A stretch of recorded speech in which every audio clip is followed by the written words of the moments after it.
Welcome to Inside the Box. As all gamers know, one of the biggest drawbacks of our hobby is having a non-gamer spouse. It turns game nights into stressful undertakings, punctuated by moments of sheer terror, as a neglected spouse devolves into a horrible undead flesh-eating monster and begins murdering the occupants of your house. What's that? It's just Hana? Oh. Well, wow. Kinda wish I had been more diligent before getting married. Well, still. I'm sure many of you gamers out there have less hardcore significant others. So today we're going to focus on games that are simple enough to play together, yet good enough that they're not going to bore the crap out of the more advanced players of your group.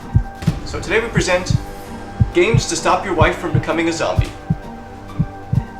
Okay, the name could use some work, but this information may very well save your life one day. Look, casual games. Neato.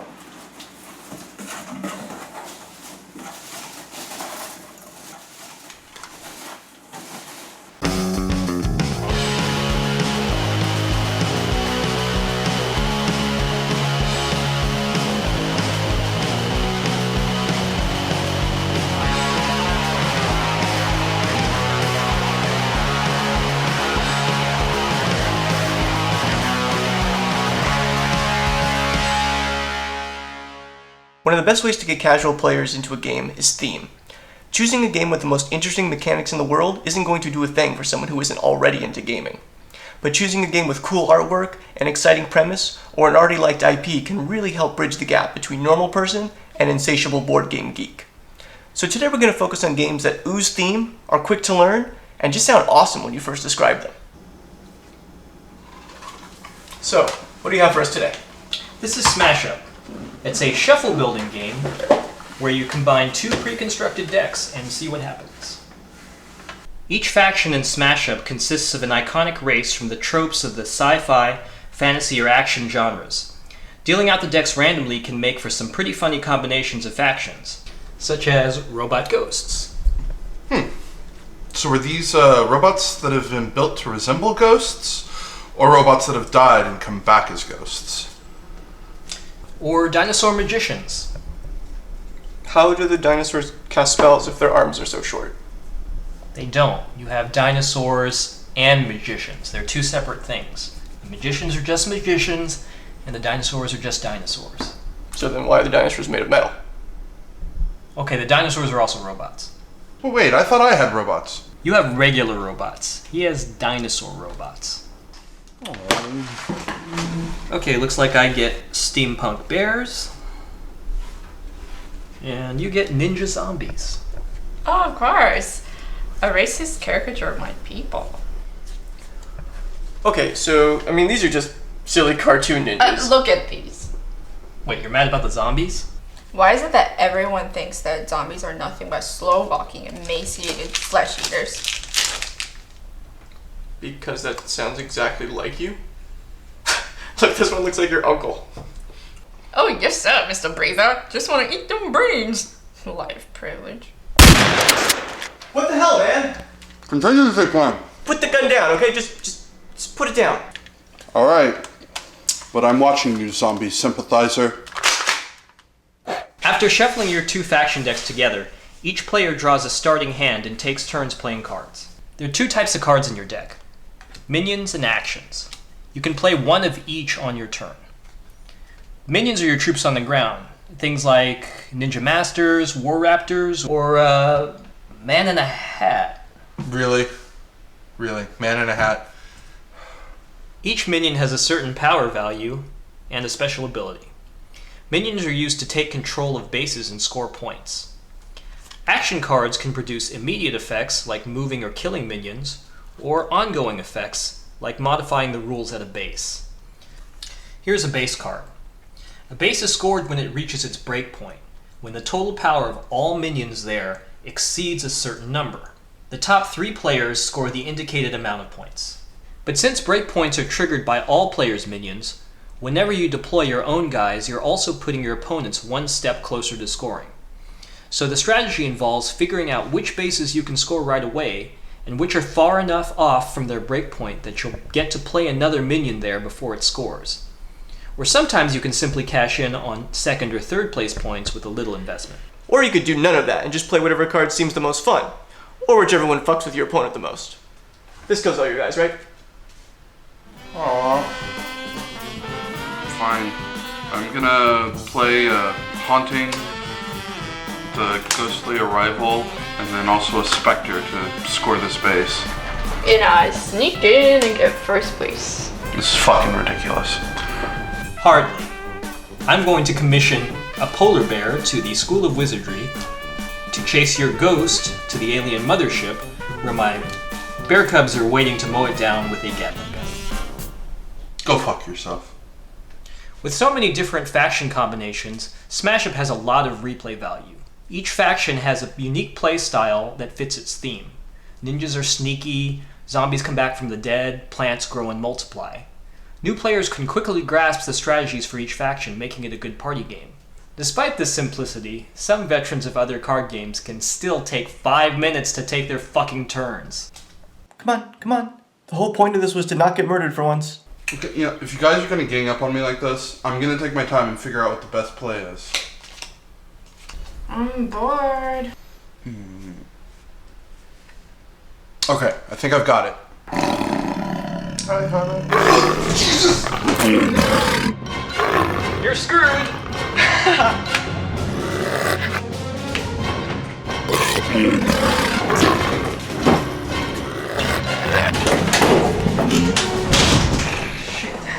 You know, just once, I'd love to not end a game day running for our lives.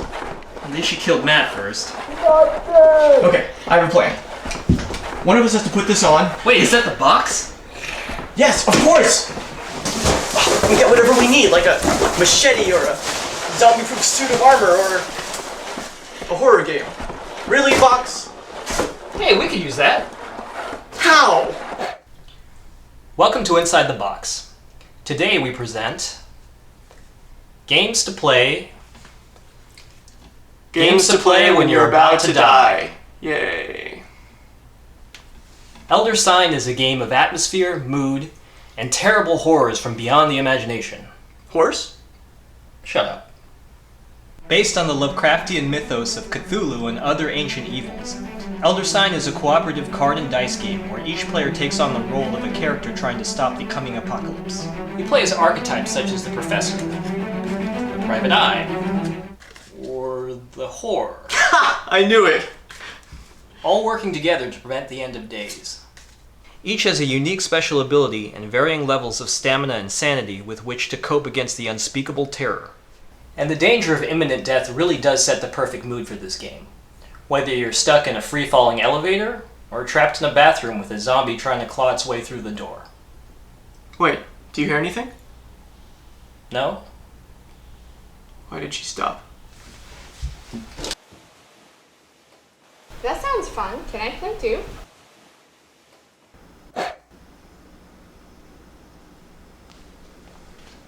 Oh.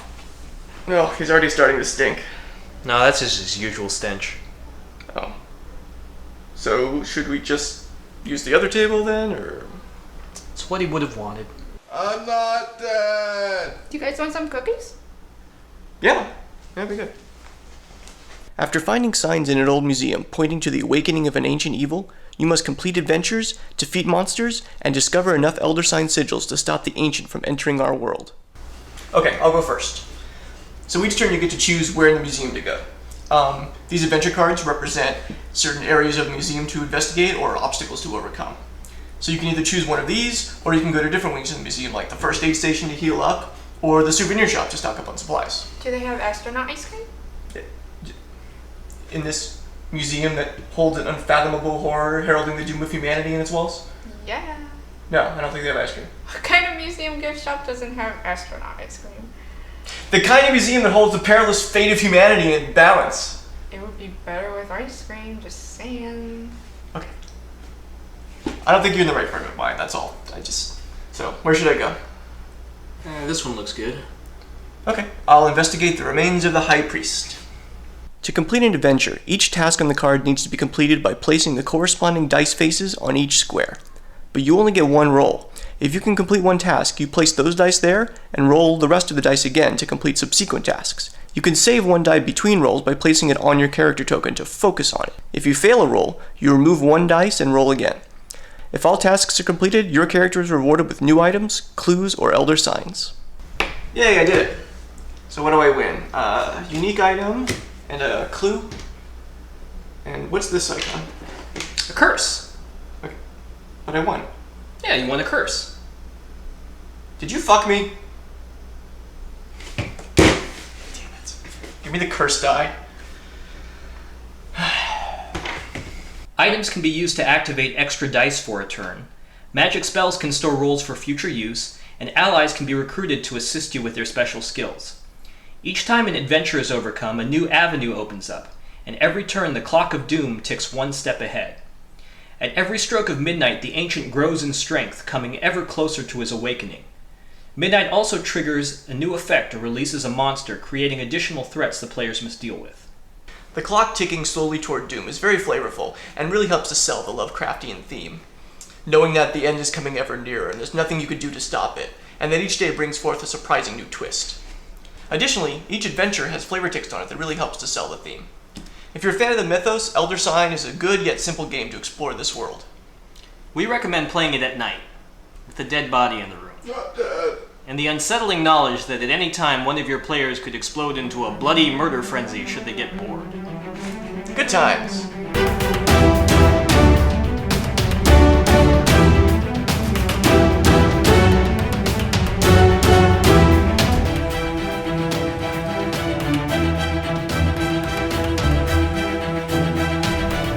That's it. Doom track is full. We're all gonna die! No, we still have a chance. What do you mean? The Ancient is awakened, but we still have... Okay, I guess that's one way to do it. Sorry. Just kinda got caught up on the whole world ending thing. My bad. Who threw a fucking table at me?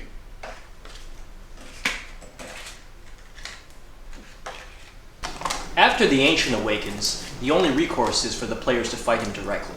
The game changes from investigation to a battle for the fate of the world.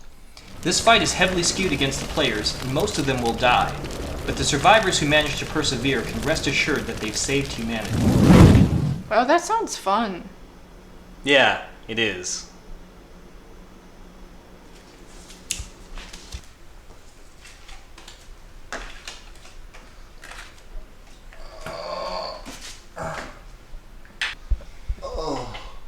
Look what I found. Oh, thank God.